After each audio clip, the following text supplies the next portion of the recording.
की तैयारी करते हैं तो सब चीज़ों का ध्यान रखते हैं कि पढ़ाई करने से पहले हमारी स्टडी टेबल क्लीन होनी चाहिए, पूरा स्टडी मटेरियल जो जो हमें चाहिए वो सब हमारी टेबल पे होना चाहिए। और भी कोई चीज़ जैसे पानी है, कॉफ़ी है, जो उन्हें बीच में ज़रूरत पड़ सकती है, वो सब चीज़ें टेबल पे रखते हैं। फिज़िकल तैयारी तो पूरी कर लेते हैं, लेकिन पढ़ना किसको है? आपको पढ़ना है।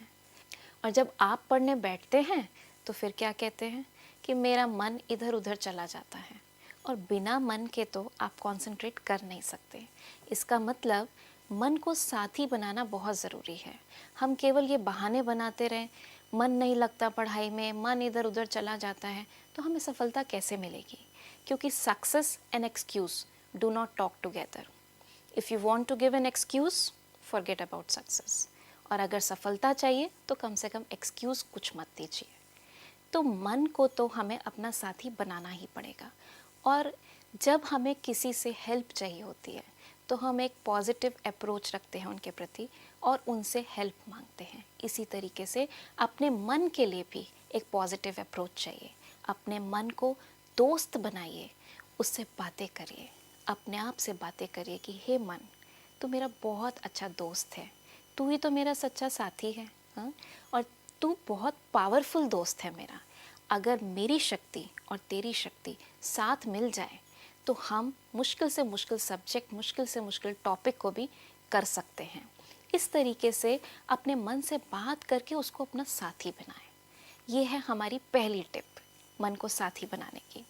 सेकंड टिप, अब मन को ये बताएं कि अगले 2 घंटे में हमें करना क्या है, क्योंकि लक्ष्य की क्लैरिटी बहुत इम्पॉर्टेंट है। आपने देखा होगा सड़क पे चलने वाले लोग 2 तरीके के होते हैं, एक जो बहुत तेज़ तेज़ चल रहे होते हैं और एक जो टहल रहे होते हैं। अक्सर अगर आप किसी से पूछेंगे जो तेज़ चल रहे हैं तो आप जानेंगे कि उनके मन में क्लैरिटी है कि उन्हें कहाँ जाना है और कितने बजे पहुँचना है, इसलिए वो अपने डेस्टिनेशन की तरफ तेज़ी से जा रहे हैं। और जो लोग टहल रहे होते हैं अगर आप उनसे पूछेंगे तो जनरली उनके पास कोई लक्ष्य नहीं होता, कोई डेस्टिनेशन नहीं होता, वो ऐसे ही टाइम पास कर रहे होते हैं। इसी तरह मन को लक्ष्य देना भी बहुत ज़रूरी है, जिससे कि हम कम समय में अपने टारगेट को अचीव कर सकें। कई बार ऐसा होता है कि हम मान लीजिए एसएसटी पढ़ने बैठे और 14 चैप्टर्स टेस्ट में आने हैं। अपने मन में तो हमने गोल बना लिया कि आज मुझे एसएसटी पढ़ना है, लेकिन एसएसटी में क्या पढ़ना है? तो इसके लिए पूरा शेड्यूल होना चाहिए। ऐसे नहीं कि हम पहले एक चैप्टर पढ़ने बैठे, फिर वो डिफ़िकल्ट लगा, फिर कोई दूसरा खोल लिया, फिर वो समझ नहीं आया तो तीसरा खोल लिया। ऐसे आपका मन कभी भी आपका साथ नहीं देगा और आप कॉन्सेंट्रेट नहीं कर पाएंगे। इसके लिए ज़रूरी है कि हम वीकली और मंथली अपना पूरा प्लान शेड्यूल करें कि किस दिन हमको कौन कौन से सब्जेक्ट के कौन कौन से चैप्टर्स या टॉपिक्स को पढ़ना है। तो ये क्लैरिटी होनी चाहिए कि अगले 2 घंटे जिसमें मैंने अपने मन को साथी बनाया है, उस 2 घंटे में मुझे क्या टारगेट अचीव करना है, और वो लक्ष्य 1 मिनट अपने मन को दिखाएं कि इतने समय में मुझे ये पूरा करना है।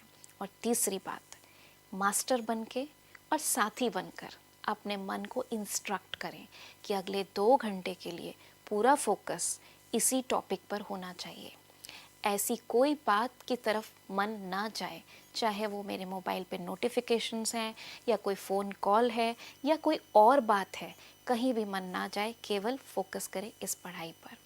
तो इस तरीके से जब आप ये 3 टिप्स फॉलो करेंगे, मन से बातचीत करें, उसका सहयोग मांगे उससे, उसको अपना साथी बनाएं। सेकंड बात, उसको लक्ष्य दिखाएं। और तीसरी बात, पूरा फोकस अपने काम पर करेंगे तो आप अपने लक्ष्य को ज़रूर पा सकेंगे। तो इस तरीके से जब हम फिज़िकल तैयारी के साथ मेंटल तैयारी भी करेंगे, मन की तैयारी भी करेंगे, तो हम पूरी कंसंट्रेशन से अपनी पढ़ाई का जो लक्ष्य है पूरा कर पाएंगे। आज का हमारा सक्सेस मंत्र है, पूरा दिन हम अपने मन से कहेंगे, my mind is my best friend, my mind is my best friend. और मन ही मेरा दोस्त बन गया तो मुझे सफलता से कौन रोक सकता है। अब 1 मिनट अपने साथ।